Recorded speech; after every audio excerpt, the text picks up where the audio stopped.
Arimi aketa kuma riria thirikari ya Kenya Kwanza yegirire utongoria-ini mwihoko wa gicunji kinene kia AKENYA na thirikari ino uronekana gukundera o gwakia thirikari iri na thi wa miaka 2 gucokia mwihoko na AKENYA. Riboti ya kambuni ya uthuthuria INFOTRAK riu ikionania gicunji kia 57 hari igana kia AKENYA manyitirire bururi ndurathii wega, no gicunji kia 17 no manyitirire bururi uri o gicira-ini kega. We can see there is a widespread, people are not really optimistic about the country. 57% opined that the country is headed in the wrong direction. Itumi iria aria marakuruhanirio riboti ino maheanite wa kuga bururi ndurathii wega ni ngarama ya iguru ya muturire, wagi wa mawira, oro hamwe na mwathanire muru na mitaratara ingi ta SHA gatagati ka mangi. Some of the reasons they gave is the high cost of living.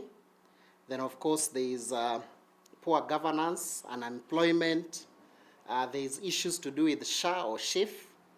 And of course only 17% believe the country is headed in the right direction. Only 17%. That to mean in the nearest whole number, if I meet 5 Kenyans, only 1 out of 5 would say the country is headed in the right direction. Ukiri uguo gicigo kia North Eastern nikio kina namba nene ya aria marauga bururi ni urathii wega na gicunji kia 24 hari igana.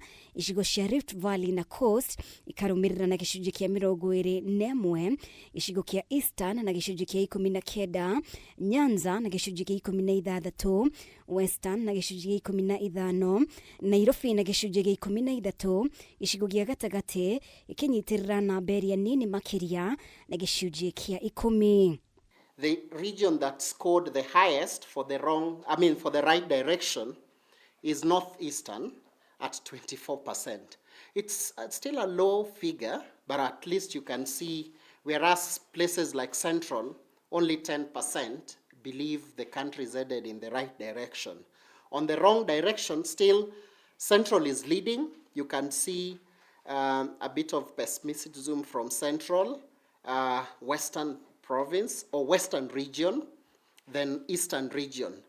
Gicunji kia 70 kia AKENYA MAUGITE ngarama ya muturire ni yabatirite, nakio gicunji kia 79 makauga ngarama ino yabatirite makiria gukirigithanio na mwaka muhituku.